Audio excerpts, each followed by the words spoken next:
امام اهل سنت فرمایي جایز طریقه ده قبرستان دا ده د مور قبر له ورځي د پلار قبر له ورځي د استاد قبر له ورځي د صحابي مزار له ورځي د پیغمبرانو مزارات له ورځي یاد ساتئ مسله زده کړئ ادیرې ته به موږ ځو قبرستان ته به ځو په کومه طریقه به ځو امام اهل سنت فتاوا رضیه کې فرمایي یاد ساتئ ادیرې ته د تلو طریقه دا ده ادیرې ته چې ور داخل شي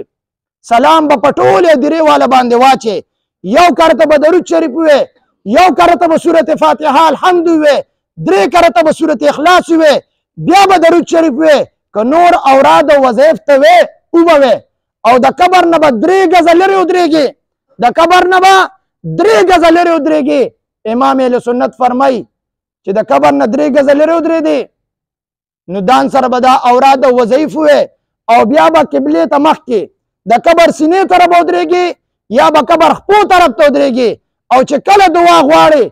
بیا به قبلې طرف ته مخکې یا به قبر سینې طرف ته مخکې او بیا به د خپل لوی خدای په دربار کې لاس پورته کې چې ربه زما دا تلاوت دا اوراد دا وظایف دا درود شریف ربه دا خپل عظیم بارګاه کې قبول او منظور کې او خدای پاک زما د دې مور یا د دې پلار درجات بلند او بالا کې دا جایز طریقه ده یاد ساتئ اوسه فائدې ته ګوره فائدې ته ګوره مولانا زکریا سے فضیل درود کې 47 صفحه باندې لیکلي 3 نمبر کرخه ده و یو دیره وا په هغې کې 55 قبرونه 555 قبرونه پکې ټول مردگان په عذاب کې هم مبتلا مولانا زکریا صاحب وایي فضیل درود کې فضیل اعمال کې چې کومه حصه ده بعض جدا ملاویږي اسانه کړی ده مونږ او تاسو ته چې دا واړه واړه رسالې ګورئ هغې کې لیکلي دي و یو صاحب په یوه دیره باندې تېرېدو یو کرته درود شریف ووایي څو پیرې یو پیره درود شریف وي او هغه درود شریف اجر او ثواب تمام ادری والا ته ور بخلو تمام قبرستان والا ته اجر او ثواب وبخلو اوس فائدې ته ګوره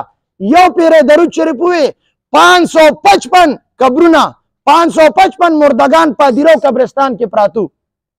ثواب ادری والا ته ور بخلو